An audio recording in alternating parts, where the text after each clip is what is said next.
Thank you. Under Committee Rule 9, we'll now question witnesses under 5-minute rule, and I'll begin the process. Ms. Emery Harris, the FAFSA is usually released with a full functionality by October 1st. For the 2024-2025 FAFSA cycle, the Department of Education missed the October 1st, 2023 deadline completely. And then when the FAFSA was finally released at the end of December, several elements were delayed. Can you talk about what elements were delayed and how long they will be delayed? Sure. To begin with, as you mentioned, there was the 90-day delay in the availability of the form. Subsequent to that, there was a delay in the department's processing of the form that was 161 days late. After that, the department provided students the functionality to make corrections late as well. That was 197 days late. Education then finally began processing paper FAFSAs in August, which was 305 days late. And we know that the function of doing batch corrections for colleges has yet to be instituted, and we expect it to be at least a year late, maybe more at this point. Okay.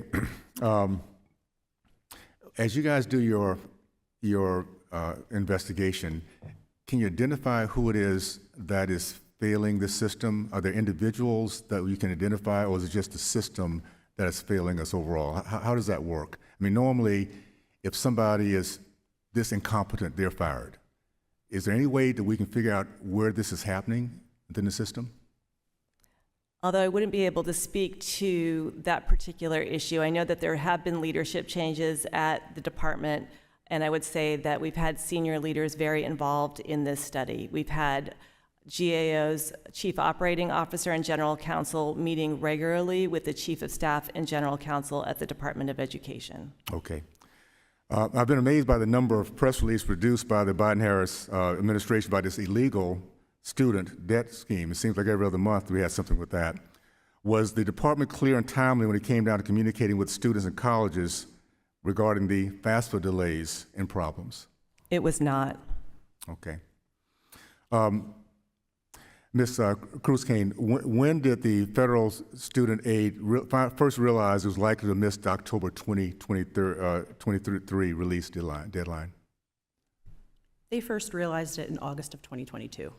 So it was a year prior, almost. Correct. Yeah. How long did it take for the federal student aid to finally tell the public? They knew about a year early. When did they finally tell the public? They made their final decision in early 2023, and that decision was made after briefing leadership from education and also the Executive Office of the President. And the public was notified about the shift from October to December on March 21st of 2023, so that was about 7 months later after they began the discussions.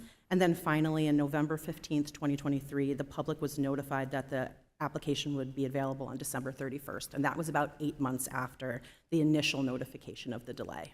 Okay. Has the federal student aid finalized a detailed plan for the upcoming year's FAFSA to avoid a repeat of last year's disaster?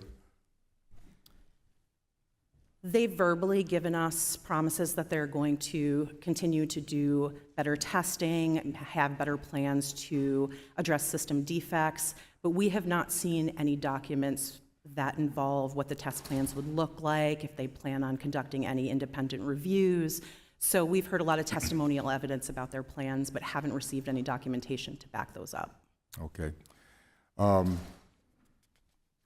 So the simplification law has been in effect beginning of this administration. 4 years later, we still do not have sure if the FAFSA will be fully functional for a second year in a row, which is totally unacceptable.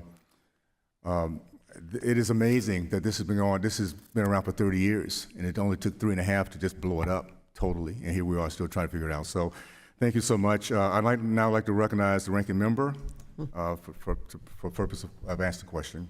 Thank you. Ms. Emery